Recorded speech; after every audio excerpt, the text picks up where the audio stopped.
బ్రేకింగ్లో చూస్తున్నాం. నాగార్జున సాగర్ ప్రభుత్వాసుపత్రిలో దారుణం చోటు చేసుకుంది. ఇంజెక్షన్ వికటించి 17 మంది చిన్నారులు అస్వస్థతకు గురయ్యారు. చిన్నపిల్లల వార్డులో రోజువారీలాగే ఇంజెక్షన్ ఇచ్చారు డాక్టర్లు. అయితే ఆ ఇంజెక్షన్ ఇచ్చిన అరగంట తర్వాత పిల్లలు వాంతులు విరేచనాలతో బాధపడ్డారు. ఐసీయూలో శిశువులకు ప్రస్తుతానికి ట్రీట్మెంట్ అందిస్తున్నారు డాక్టర్లు. ఇక ఒక ఇంజెక్షన్కి ఇచ్చే బదులు మరో ఇంజెక్షన్ ఇచ్చారని డాక్టర్లతో తల్లిదండ్రులు వాగ్వాదానికి దిగారు. శిశువుల హెల్త్ కండిషన్పై తల్లిదండ్రుల్లో తీవ్ర ఆందోళన నెలకొని ఉంది. నల్గొండ జిల్లా నాగార్జున సాగర్ ప్రభుత్వాసుపత్రిలో దారుణం జరిగింది. బ్రేకింగ్లో చూస్తున్నాం. ఇంజెక్షన్ వికటించి 17 మంది చిన్నారులు అస్వస్థతకు గురయ్యారు. చిన్నపిల్లల వార్డులో రోజువారీలాగే ఇంజెక్షన్ ఇచ్చారు డాక్టర్లు. అయితే ఇంజెక్షన్ ఇచ్చిన అరగంట తర్వాత పిల్లలకు వాంతులు విరోచనాలు మొదలయ్యాయి. ఐసీయూలో ప్రస్తుతానికి శిశువులకు ట్రీట్మెంట్ ఇస్తున్నారు. ఒక ఇంజెక్షన్ బదులు మరో ఇంజెక్షన్ ఇచ్చారంటూ డాక్టర్లతో తల్లిదండ్రులు వాగ్వాదానికి దిగారు. ప్రస్తుతానికి వారంతా శిశువుల హెల్త్ కండిషన్పై ఆందోళన వ్యక్తం చేస్తున్నారు. యాక్చువల్గా జరిగింది ఏమిటి, మరింత అదనపు సమాచారం అందించడానికి మా కరెస్పాండెంట్ పుల్లారావు సిద్ధంగా ఉన్నారు. పుల్లారావు, యాక్చువల్గా ఈ ఘటన ఎలా జరిగింది, ముఖ్యంగా పేరెంట్స్ ఏమంటున్నారు? నల్గొండ జిల్లా నాగార్జున సాగర్ లో ఉన్నటువంటి కమలానేరు ఆసుపత్రిలో ఇంజక్షన్స్ వికటించడం వల్ల దాదాపు 17 మంది చిన్నారులు అస్వస్థకు గురయ్యారని చెప్పేసి కూడా ఆ తల్లిదండ్రులు ఆందోళన వ్యక్తం చేస్తున్న పరిస్థితి నెలకొందని చెప్పవచ్చు. ముఖ్యంగా ఇటీవల కాలంలో కురిసినటువంటి వర్షాల వల్ల దాదాపు 17 మంది చిన్నారులకు సంబంధించి వైరల్ ఫీవర్ తో ఇబ్బంది పడుతుండగా వాళ్ళందరూ కూడా కమలా నెహ్రూ ఆసుపత్రికి చేరుకోవడం జరిగింది. ఎందుకంటే నాగార్జున సాగర్ అనేది పూర్తి స్థాయిలో కూడా తండలతో, అంటే మొత్తం చుట్టుపక్కల మొత్తం కూడా తండ ప్రాంతాలు ఉన్నటువంటి ప్రాంతము.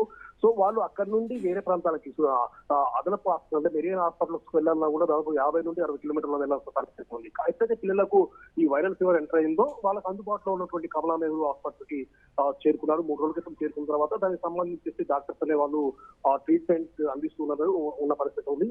అయితే నిన్న ఇదే విషయానికి సంబంధించి వాళ్ళకు మెరుగైన వైద్యం అందించిన తర్వాత పిల్లలందరికీ సంబంధించి సేఫ్టీ యాక్షన్స్, అదేవిధంగా 2 ఇంజక్షన్స్ వేసేసి ఆ పిల్లలందరినీ కూడా డిశ్చార్జ్ చేసిన పరిస్థితి ఉంది. ఎప్పుడైతే పిల్లలను తీసుకుని తల్లిదండ్రులు ఇంటికి చేరుకున్నారో, ఇంటికి చేరుకున్న ఒక గంట లోపే పిల్లలకు సంబంధించేసి వాంతులు విరోచనాలు ఇవి అవుతుండే వరకు వెంటనే తల్లిదండ్రులకు భయం వేసి వెంటనే కమలా నెహ్రూ హాస్పిటల్ తీసుకోవడం జరిగింది. ఎందుకంటే డిశ్చార్జ్ అయ్యి వెళ్ళిన తర్వాత పిల్లలకు ఈ విధంగా ఒక్కసారి వాంతులు విరోచనాలు రావడం ఏంటి అంటే ఇంజక్షన్ ప్రకటించడం వల్ల ఈ విధంగా జరిగిందా అని చెప్పి తీవ్రమైన భయాలకు గురైన తల్లిదండ్రులు వెంటనే హాస్పిటల్ తీసుకొచ్చిన తర్వాత హాస్పిటల్ సిబ్బంది వెంటనే ఆ యొక్క చిన్నారుల యొక్క పరిస్థితిని గమనించేసి ఐసీయూలో ఉంచేసి చికిత్స అందిస్తున్న పరిస్థితి. ఇదే విషయానికి సంబంధించి హాస్పిటల్ సూపరింటెండెంట్ వివరణ కోరగా వీరందరూ కూడా వైరల్ ఫీవర్ తో రావడం జరిగింది. దీనికి సంబంధించి కంప్లీట్ అయిపోయిన తర్వాత పూర్తి స్థాయిలో ఫీవర్ అనేది తగ్గిన తర్వాత వాళ్ళని డిశ్చార్జ్ చేశాము. డిశ్చార్జ్ చేసే సమయంలో సేఫ్టీ యాక్షన్స్ అని చెప్పి ఇంజక్షన్, అదేవిధంగా అమోక్సిలిన్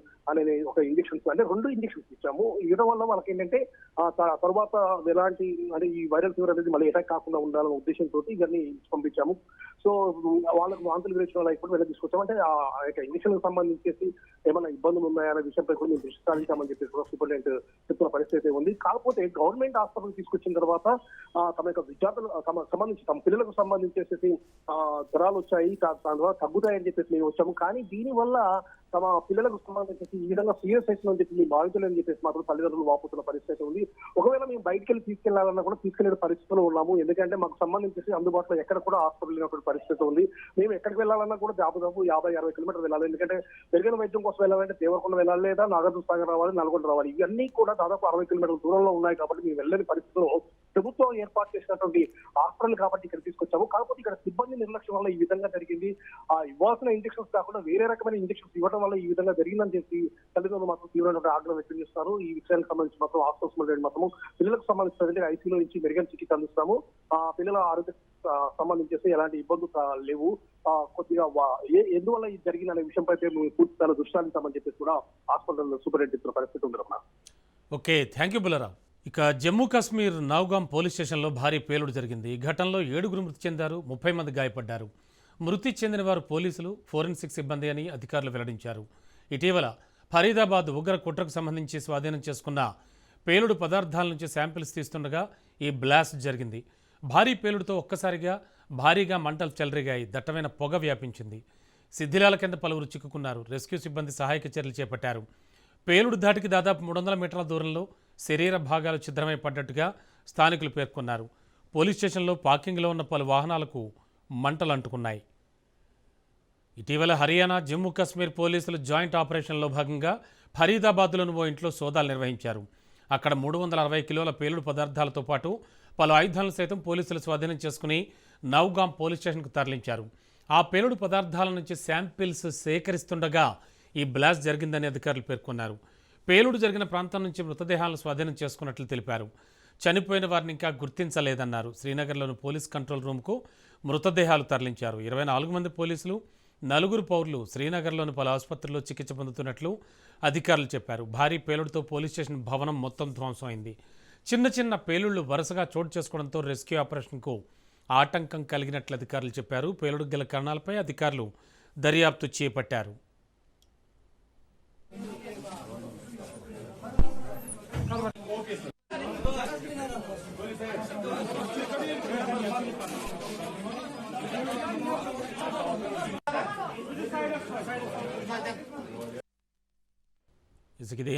ఇదే అంశానికి సంబంధించి మరింత అదనపు సమాచారం అందించడానికి మా క్రైమ్ బ్యూరో చీఫ్ మధు సిద్ధంగా ఉన్నారు. Madhu, any update? ఏం జరుగుతోంది?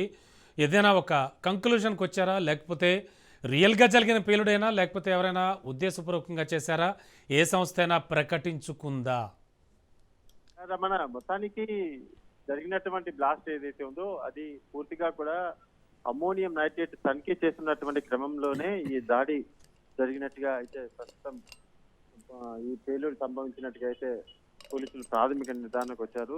ఇందులో ఉగ్ర కుట్ర కోణం అనేటటువంటిది ఏది లేదు అనైతే ఒక ఫస్ట్ ఇన్ఫర్మేషన్ రిపోర్ట్ అయితే వచ్చిందని చెప్పవచ్చు. పోలీసులు పోలీస్ స్టేషన్ లో పెట్టినటువంటి ఈ పేలుడు ఏదైతే పదార్థాలు ఏవైతే ఉన్నాయో ఆ పేలుడు పదార్థాలను తనిఖీ చేస్తున్నటువంటి సమయంలో ఒకసారిగా బ్లాస్టింగ్ జరిగింది. అందులోనూ ఆ బ్లాస్టింగ్ జరిగిన సమయంలోనే పోలీస్ స్టేషన్ లో పోలీసుల సంఖ్య ఎక్కువగా ఉన్న నేపథ్యంలోనే మృతులు కూడా పెరిగారు. తీవ్రంగా పోలీసులు కూడా గాయపడ్డారు. సో ఇప్పటి వరకు 8 మంది చనిపోయినట్టుగా తెలుస్తుంది. మరికొంతమందిని స్థానిక ఆసుపత్రికి అయితే తరలించారు.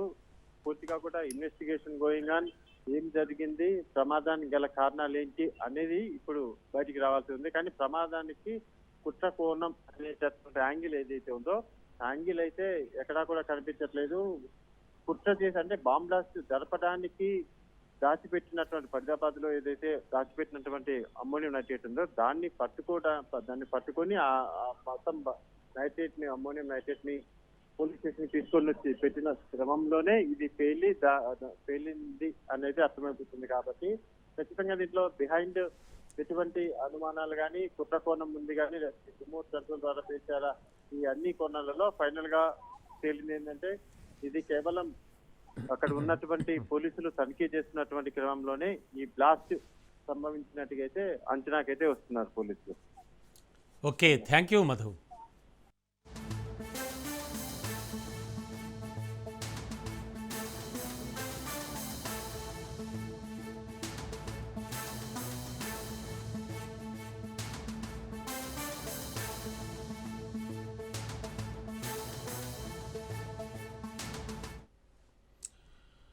బ్రేకింగ్లో చూస్తున్నాం. కోల్కతాలో భారీ అగ్ని ప్రమాదం జరిగింది. ఎజ్రా స్ట్రీట్లో మంటలు ఎగసిపడుతున్నాయి. ఘటనా స్థలికి చేరుకున్న 17 ఫైర్ ఇంజన్లు మంటల్ని అదుపు చేసేందుకు ప్రయత్నిస్తున్నాయి. సమీప భవనాలకు కూడా మంటలు వ్యాపిస్తుండడంతో చుట్టుపక్కల వారిని కూడా తరలిస్తూ ఉన్నారు.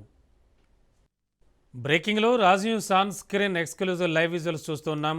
కోల్కతాలో జరిగిన భారీ అగ్ని ప్రమాదానికి సంబంధించి ఎజ్రా స్ట్రీట్లో మంటలు ఎగసిపడుతున్నాయి. ఘటనా స్థలికి చేరుకున్న 17 ఫైర్ ఇంజన్లు మంటలను అదుపు చేసేందుకు ప్రయత్నిస్తున్నాయి. సమీప భవనాలకు కూడా మంటలు వ్యాపిస్తుండడంతో చుట్టుపక్కల వాళ్ళని కూడా తరలిస్తూ అలర్ట్ చేస్తూ ఉన్నారు అక్కడున్న ఫైర్ సిబ్బంది, పోలీసులు. ఇక లేటెస్ట్ ఇదే అంశానికి సంబంధించి మా కరెస్పాండెంట్ పవన్ అందిస్తారు. పవన్, యాక్చువల్గా ఇది జరిగి ఎంతసేపు అవుతోంది, ప్రస్తుతానికి సిచ్యువేషన్ ఏంటి? ప్రమాదం మాత్రం కోల్కతాలో యొక్క భారీగా చోటు చేసుకుంది. ముఖ్యంగా చూస్తే హెజ్రా స్ట్రీట్ లో యొక్క భారీ అగ్ని ప్రమాదం కూడా జరిగింది. అపార్ట్మెంట్ లో ఒక్కసారిగా మంటలు అంటుకోవడంతో దాదాపు పెద్ద ఎత్తున కూడా మంటలు చెలరేగాయి. అయితే 17 ఫైర్ ఇంజన్లు ఘటనా స్థలానికి వచ్చాయి. వాటన్నిటిని కూడా మంటలు ఆర్పడానికి కూడా పూర్తిగా ప్రయత్నిస్తున్నారు. అయితే ఈ యొక్క అపార్ట్మెంట్ లో నివసించే వారందరినీ కూడా పోలీసులు కావచ్చు, స్థానికులు బయటకు తరలించిన నేపథ్యంలో ఎవరికి ఎలాంటి ప్రాణ నష్టం జరగలేదు ప్రధానంగా తెలుస్తుంది. మరోవైపు చూస్తే ఈ ఘటనకు సంబంధించి అసలు ఎందుకు జరిగింది అంత ప్రమాదం అనే దానిపైన కూడా పోలీసులు ఆరా తీస్తున్న పరిస్థితి ఇస్తున్నాము. మొత్తానికి ఓవరాల్ గా చూస్తే మాత్రం చాలా పెద్ద ప్రమాదం ఇది. 17 ఫైర్ ఇంజన్లు ఇంకా మంటను అదుపులోకి తీసుకొస్తున్నాయంటే మనము ఆలోచించుకోవాలి ఇంత పెద్ద ఫైర్ ఎగ్జిట్ అనేది. ముఖ్యంగా చూస్తే ఇందులో మాత్రము ప్రమాదానికి గల కారణాలు ఇంకా తెలియాల్సి ఉందని చెప్పి కూడా ప్రధానంగా పోలీసులు చెప్తున్నారు. మొత్తానికి ఓవరాల్ గా మంటలు అదుపులోకి వచ్చిన దాని తర్వాత ఆ యొక్క విచారణ జరుపుతూ అసలు అగ్ని ప్రమాదం ఇక్కడ జరిగింది అనేది మొత్తం కొంత క్లారిటీ వచ్చే అవకాశం ఉందని చెప్పి పోలీసులు అంటున్నారు. Okay, thank you Bhavan.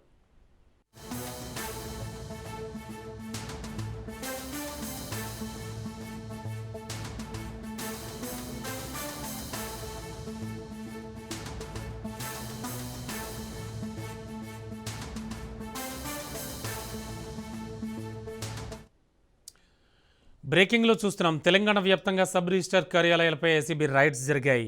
మార్ట్గేజ్లు, వెంచర్లు, అపార్ట్మెంట్ల రిజిస్ట్రేషన్స్ తదితర కార్యకలాపాలతో నిత్యం జనాలతో కిటకిటలాడే సబ్ రిజిస్టర్ కార్యాలయాలు ఏసీబీ అధికారుల దాడులతో వెలవెలబోయాయి. నకిలీ రిజిస్ట్రేషన్లు, అక్రమ డాక్యుమెంట్లపై వచ్చిన ఫిర్యాదుల కారణంగానే ఏసీబీ అధికారులు కార్యాలయంలో తనిఖీలు నిర్వహించారు. Nizamabad urban, rural sub register కార్యాలయాలతో సహా ఖమ్మం జిల్లా వైరాలోని సబ్ రిజిస్టర్ కార్యాలయంలో కూడా ఏసీబీ ఆకస్మిక దాడులు నిర్వహించింది. సీనియర్ డాక్యుమెంట్ రైటర్ వద్ద సుమారు 2.90 లక్షల రూపాయల నగదును ఏసీబీ అధికారులు వాళ్ళకి లభించినట్టుగా కూడా తెలిసింది. ఓ డాక్యుమెంట్ రైటర్ తనకు అప్పు ఇచ్చిన వ్యక్తికి తిరిగి ఆ నగదును ఇచ్చేందుకు తీసుకొచ్చినట్లుగా తెలిసింది.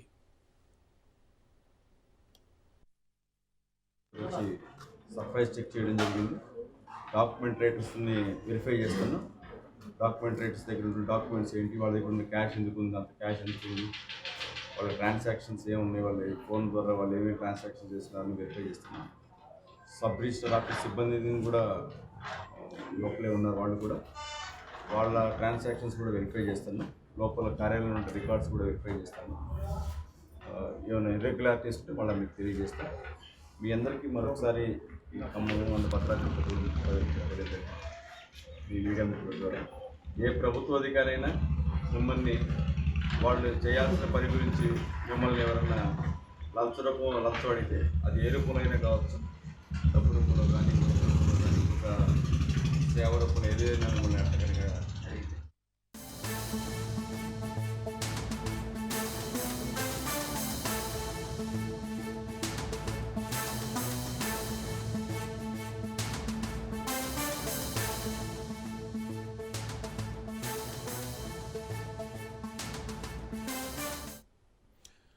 చలి తీవ్రతకు బయటకు రావాలంటేనే జనం జంకుతున్నారు. అంత స్థాయిలో చలి తీవ్రత పెరిగిపోయింది. బ్రేకింగ్లో చూస్తున్నాం.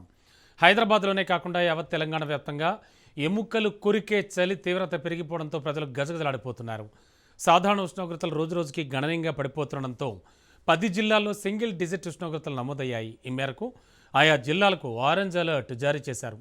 రాష్ట్రంలోని సంగారెడ్డి జిల్లా కోహిర్లో అత్యల్ప కనిష్ట ఉష్ణోగ్రత 7.8 డిగ్రీలుగా నమోదైనట్టుగా వెల్లడించారు. కుమ్రంభీం, ఆసిఫాబాద్ జిల్లా లింగాపూర్లో 8.3, వికారాబాద్ జిల్లా మోమిన్పేటలో 8.7, రంగారెడ్డి జిల్లా ఇబ్రహీంపట్నంలో 8.8 డిగ్రీల చొప్పున కనిష్ట ఉష్ణోగ్రతలు నమోదయ్యాయని వివరించారు. దీంతో ఆయా జిల్లాలకు ఎల్లో అలర్ట్ జారీ చేసినట్టు తెలిపారు. రాబోయే రోజుల్లో రాష్ట్రంలోని కొన్ని ప్రాంతాల్లో కనిష్ట ఉష్ణోగ్రతలు సాధారణం కంటే 3 నుంచి 4 డిగ్రీలు తక్కువగా ఉండే అవకాశం ఉందని తెలిపారు. గరిష్ట ఉష్ణోగ్రత 30 డిగ్రీలు, కనిష్ట ఉష్ణోగ్రతలు 14 డిగ్రీల వరకు ఉండే అవకాశం ఉంది.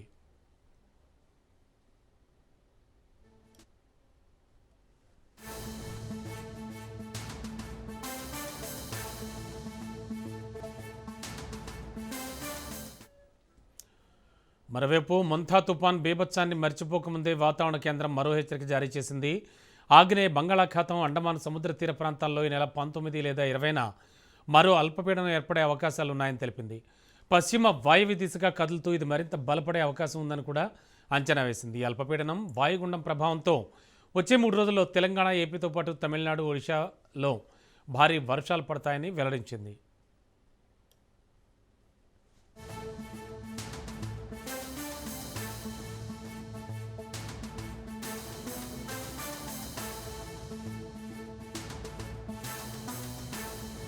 హైదరాబాద్ జగద్గిరిగుట్ట పోలీస్ స్టేషన్ పరిధిలో యువతి హత్య కేసును పోలీసులు ఛేదించారు. బంగారం కోసమే దూరపు బంధువు శివం మాధవరెడ్డి గొంతునులు మ్యాచ్ చేశాడని పోలీసులు తెలిపారు. నిహారిక అనే యువతి ప్రమాదవశాత్తు బాత్రూంలో జారిపడి మరణించిందని నిందితుడు నమ్మించాడు. కానీ ఇంట్లో బంగారం కనిపించకపోవడంతో భర్త ఫిర్యాదుతో పోలీసులు దర్యాప్తు చేసి నిందితుడిని అదుపులోకి తీసుకున్నారు. ఇంజనీరింగ్ చదువుతోన్న నిందితుడు బెట్టింగ్లకు అలవాటు పడి అఘాయిత్యానికి పాల్పడ్డాడని నిర్ధారించారు. అది హెడ్ బోన్ ఫ్రాక్చర్ ఉంది. తర్వాత థ్రాట్లింగ్ చేసినట్టుగా గుర్తులు కూడా ఉన్నాయి గొంతు మీద. దాంతో అనుమానితుల్ని మేము ఎవరున్నారో ఏంటి, ఎవరికి అవకాశం ఉందని చూస్తే ఆవిడికి ఎవరైతే ఈ అమ్మాయి తోటి బంధువు అవుతాడు, ఇతను దూరపు విలేజరు, సేమ్ విలేజ్, ఇతనికి 23 years ఉంటాయి. పక్కపక్క వీధుల్లో ఉంటారు, ఒకే ఊరికి చెందిన వాళ్ళు ఇద్దరు. సో ఇతని పేరు శివమాధవ రెడ్డి అని చెప్పేసి, ఇతనికి 23 years, ఇతను ఇంజనీరింగ్ చదువుతున్నాడు కూడా. ఈ శివమాధవ రెడ్డి ఎవరైతే ఉన్నాడో ఇతనికి ఇటీవల కాలంలో దాదాపుగా ఒక 7 లక్షల వరకు అప్పులు చేసినాడు. ఈ బెట్టింగ్కి ఏవియేటర్ అనే ఒక బెట్టింగ్కి అలవాటై అప్పులు చేశాడు. అంతేకాకుండా ఇతనికి ఒక గర్ల్ ఫ్రెండ్ ఉంది. వాళ్ళ మదర్ దగ్గర నుంచి కూడా చైన్ కూడా తీసుకొని దాన్ని కూడా తాకట్టు పెట్టి ప్లెడ్ చేసి ఒక 85,000 రూపాయలు కూడా తీసుకున్నాడు. ఆవిడ కూడా ఒత్తిడి చేస్తూ ఉంది. అప్పులు ఇచ్చిన వాళ్ళు కూడా అడుగుతున్నారు. దాంతో ఇతను ఒక పథకం వేసినాడు. వీడి దగ్గర బంగారం ఉందని ఇంటికి వస్తూ పోతున్నప్పుడు చూసినాడు. చూసి ఆ బంగారాన్ని తీసుకెళ్ళాలి అని పథకం వేసుకొని ఆ రోజు 12వ తారీఖు మధ్యాహ్నం 1 గంట ఆ ప్రాంతంలో అమ్మాయి వాళ్ళ ఇంటికి వచ్చినాడు. వచ్చిన తర్వాత ఇద్దరు కలిసి ఒక సినిమా చూసినారు. చూసిన తర్వాత ఒక 1 hour తర్వాత పథకం ప్రకారం ఆ అమ్మాయిని గొంతు నులిమి చంపేసి ఆ బంగారం తీసుకొని పోయాడు. పోతూ పోతూ ఆ అమ్మాయి సహజంగా చనిపోయింది అనే అనుమానం వచ్చే విధంగా అమ్మాయిని బాత్రూంలోకి డ్రాగ్ చేసి ఆ బాడీని నేకెడ్గా మార్చి ఆ ట్యాప్ కూడా నీళ్ళు వచ్చేటట్టుగా ట్యాప్ వదిలేసి తర్వాత బోల్ట్ పెట్టేదానికి లోపల నుంచి బోల్ట్ పెట్టేదానికి ట్రై చేసి అలాగా సీన్ క్రియేట్. కోనసీమ జిల్లాలోని వాడపల్లి వెంకన్న ఆలయంలో దాతల సహకారంతో కొనుగోలు చేసిన నూతన ఎలక్ట్రిక్ వాహనాలను ఎమ్మెల్యే బండారు సత్యానందరావు ప్రారంభించారు. 20 లక్షల రూపాయలు విలువ చేసే ఈ వాహనాలను విక్టరీ బజార్ అధినేత గొలుగూరి వెంకటరెడ్డి స్వామివారి ఆలయానికి విరాళంగా అందజేసినట్లు ఆలయ అధికారులు వెల్లడించారు. వెంకన్న భక్తుల సౌకర్యార్థం ఈ వాహనాలను వినియోగిస్తామని ఆలయ అధికారులు వెల్లడించారు. చైర్మన్ గారు